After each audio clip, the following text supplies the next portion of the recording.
কৃষ্ণা অভয়ারণ্য থেকে বিশ্বখ্যাত বাইসন তথা লুপ্তপ্রায় এই গব দু একটি প্রাণী লোকালয়ে দলছুট হয়ে চলে এসেছে। কৃষ্ণা অভয়ারণ্য এবং বন দপ্তরের সহায়তায় ওদেরকে পুনরায় বনে পৌঁছে নিয়ে যাওয়ার জন্য প্রচেষ্টা চলেছে। তাই আপনারা অযথা আতঙ্ক তৈরি না করে এই নিরীহ প্রাণীটিকে পুনরায় বনে পৌঁছে নিয়ে যাওয়ার জন্য বন দপ্তরকে সহায়তা করুন। ধন্যবাদ আনতে প্রশাসন, কাঠালিয়া, যাত্রাপুর পুলিশ স্টেশন এবং আম্বেদকর সমাজ উন্নয়ন সংস্থা। আতঙ্কিত না হয়ে সাবধানে থাকুন এবং বন দপ্তরের বিশেষ কর্মীদের সহায়তা করুন। যাত্রাপুর পুলিশ স্টেশন সঙ্গে ধন্যবাদ আনতে কাঠালিয়া আম্বেদকর সমাজ উন্নয়ন সংস্থা। একটি বিশেষ ঘোষণা।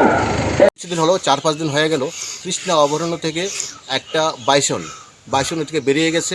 বেরিয়ে গিয়ে আমাদের যাত্রাপুর থানা, মেলাগড় থানা, সোনামুড়া থানার জঙ্গলগুলিতে ঘোরাঘুরি করছে।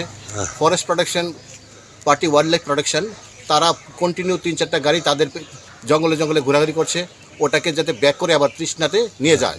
এবং আমাদের থেকে আমাদের স্টাফরা ওদের সাথে সম্পূর্ণ কোঅপারেশন রাখছি ওয়াইল্ড লাইফ প্রোটেকশন থেকে। আমি আমার ইন্সপেক্টর শ্যামশঙ্কর রিয়াংকে অলওয়েজ ক্লোজ টাচে রয়েছে। তো বিভিন্ন সময় দেখা যাচ্ছে এখানে আছে, এক জায়গা থেকে আরেক জায়গায় চলে যাচ্ছে রাতের আধারে।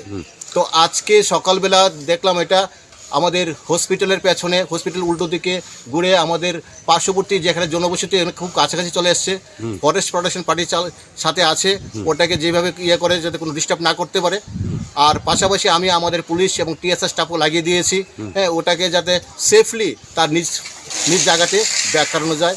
এবং তাছাড়া কিছু আমার কাছে দেখলাম কিছু মানুষ ওটাকে ধাওয়া করার জন্য প্রায় 50-60 জন গ্রামবাসীরা একসাথে করছে। তো তাদেরকে যাতে ওটাকে ডিস্টার্ব না করে, বাইসন শান্ত প্রাণী, কিন্তু ওটাকে যাতে উত্ত্যক্ত না করে তার জন্য আমি পাবলিকদের করার জন্য আমি অ্যানাউন্স করে দিচ্ছি।